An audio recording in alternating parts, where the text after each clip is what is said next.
അടിപൊളിയായിട്ടാണ്, നല്ല സ്റ്റോറിയാണ്. എനിക്ക് ഇഷ്ടപ്പെട്ടു, കുഴപ്പമൊന്നും തോന്നിയില്ല. സത്യം പറഞ്ഞാൽ ഒരു പപ്സും കഴിച്ച് വെള്ളം കുടിച്ച് ഭയങ്കര ഇഴച്ചല്. ഇതിനു മുൻപുള്ള വാട്ടർ അതൊക്കെ കൊള്ളായിരുന്നു, ഇത് പോരാ. ജെയിംസ് ക്യാമറൺ ഇഴച്ചല് ഭയങ്കര ഒരുമാതിരിയായിപ്പോൾ. ഉറങ്ങി 5 മണിക്ക് വന്ന് 2 തവണ ഉറങ്ങി ആ സിനിമ കണ്ട്. പറയല്ലേ, മാഗിങ്ങുള്ള മാഗിയും വിശ്വാസമുള്ള ബാക്കി അങ്ങനെ പടം മൊത്തത്തിലാകാൻ ഒരു പുല്ലും കൊള്ളൂല. 2 വാക്ക് എന്ന് പറയാം. ഒരു 1.5 മണിക്കൂർ തീർക്കാണെന്ന് പറ്റി 3.5 മണിക്കൂർ ആക്കിയിട്ട് എങ്ങനെ മനുഷ്യൻ കാണുന്നത്? ഒടുക്കത്തരയാത്. നമ്മൾ പടങ്ങൾ വന്നതല്ല, അവഞ്ചേഴ്സിനെ പ്രതീക്ഷ മാത്രം വന്നാണ് അവഞ്ചേഴ്സിനെ എടുക്കുന്ന പ്രതീക്ഷ. അതുപോലെ ഇട്ടില്ല, കൊട്ട ഡിസപ്പോയിന്റ്. ഉറക്കം വന്നിരിക്കാൻ വയ്യ, മൊത്തം ഉറക്കം, തിയേറ്റർ മൊത്തം ഉറക്കം വരുന്നത്. 3 മണിക്കൂർ 17 മിനിറ്റ്. ഫസ്റ്റ് ഹാഫ് പോലും കൊള്ളില്ല, ഉറക്കം. വിഷ്വൽ കുറച്ചൊക്കെ വല്ല ഇമ്പ്രൂവ് ചെയ്യാന്ന് പറയാം. ഒരു മാങ്ങയില്ല, ഒരു തേങ്ങയില്ല. ഇത് നിർത്തിക്കോ, 5 മണിക്കൂർ ഒലക്ക. റിവ്യൂ കൊള്ളാം, കണ്ടന്റ് ഉണ്ട്, കണ്ടോണ്ടിരിക്കാൻ കൊള്ളാം. ലെങ്ത് കുറച്ച് കൂടുതലാണെന്നേ ഉള്ളൂ. ഉറങ്ങേണ്ട അങ്ങനെ ആവശ്യമൊന്നും വന്നില്ല. ഇടയ്ക്ക് ചെറിയ ലാഗ് തോന്നിയെങ്കിലും കൊള്ളാം, നല്ല കണ്ടന്റാണ്, കണ്ടോണ്ടിരിക്കാൻ കൊള്ളാം. ഏറ്റവും ഇഷ്ടപ്പെട്ടത്. പിന്നെ സെക്കൻഡിനെക്കാട്ടി കുറച്ചും കൂടെ ഇത് കൊള്ളാൻ തോന്നി. വിഷ്വലിലൊക്കെ ഒരു 100 തന്നെ പഠിച്ചിട്ടുണ്ട്.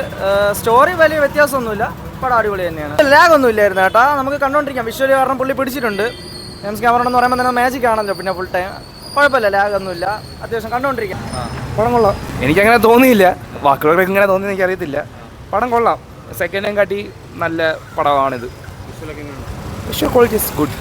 എനിക്ക് ആവറേജ് ആയിട്ടാണ് തോന്നിയത്. കഥ ചുമ്മാ അവന്മാർ അവതാർ 1 തന്നെയാണ് എനിക്ക് ഏറ്റവും ഇഷ്ടപ്പെട്ടത്. പിന്നെ അവന്മാർ അടുത്തതിൽ വീണ്ടും കുറേ പേര് അറ്റാക്ക് ചെയ്യാൻ വരും, വീണ്ടും അവർ തിരിച്ച് റിവെഞ്ച് എടുക്കും. ഇതിലും വീണ്ടും കുറേ പേര് അറ്റാക്ക് ചെയ്യാൻ വന്ന് തിരിച്ച് അവർ അടിച്ചിട്ട് അതാണ് ഫോർത്തിൽ അടുത്ത ഭാഗത്തിൽ എനിക്ക് കാണാൻ താല്പര്യം. മണിക്കൂർ ലാഗ് ഉണ്ടായിരുന്നു, നല്ല ലാഗ് ഉണ്ടായിരുന്നു. എനിക്ക് പേഴ്സണലി കുറച്ച് ഉറക്കമൊക്കെ വന്ന് പിന്നെ കോഫിയൊക്കെ കുടിച്ച് ഇങ്ങനെ കണ്ടുകൊണ്ടിരുന്ന്.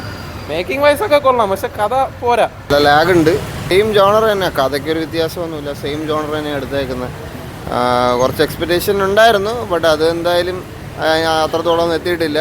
എന്താ പറയുക, സെക്കൻഡ് പോലെ തന്നെ ഇത് തേർഡും പടം ഫ്ലോപ്പിലോട്ട് പോകുന്നതാണ് തോന്നുന്നത്. കാരണം പുള്ളിയുടെ ആ ഒരു കാലിബർ വെച്ച് ഇങ്ങനത്തെ പടമൊക്കെ ആണെന്നുണ്ടെങ്കിൽ രക്ഷയില്ല, തോന്നുന്നില്ല. ഡ്യൂറേഷൻ വേണ്ടാന്ന് തോന്നി, ചെറിയ ലാഗുള്ളൂ. 3 മണിക്കൂർ. കാരണം വിഷ്വൽ എഫക്ട്സ് ഒക്കെ വേറെ അൺബിലീവബിൾ, നമുക്ക് കാണുന്നില്ല. 3D എഫക്ട്സ് ഒക്കെ തിയേറ്ററിൽ തന്നെ കാണേണ്ടതാണ്. ഡ്യൂറേഷൻ മാത്രം നമുക്ക് അല്പം സംടൈംസ് ചെറിയൊരു ലാഗ് നമുക്ക് ഫീൽ ചെയ്യുന്നുണ്ട്.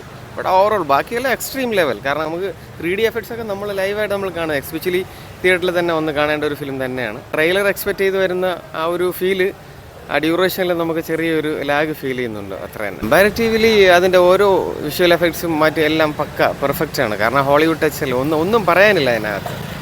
കാരണം 3D എഫക്ട്സ് ഒക്കെ നമുക്ക് അത്രത്തോളം വർക്കൗട്ട് ചെയ്തിട്ടുണ്ട്.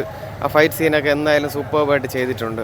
ഓവറോൾ നമുക്ക് കാണാം, തിയേറ്ററിൽ തന്നെ കാണാൻ പിള്ളേർക്കൊക്കെ വലിയൊരു പ്രതീക്ഷയാണ്. കാരണം ഒരു ക്രിസ്മസ് ലീവും കൂടെ വരെയെന്നുള്ള ആ രീതിയിൽ. ആ ഡ്യൂറേഷനാണ് നമുക്ക് ആകെ ഉള്ള ഒരു ബുദ്ധിമുട്ടായിട്ട് തോന്നുന്നത്. സംടൈംസ് ആ ലാഗായിട്ട് ഫീൽ ചെയ്യുന്നത്. ബാക്കി ഓവറോൾ നല്ല നമുക്ക് കാണേണ്ട പടം തന്നെയാണ്, ഒന്ന് കാണാൻ.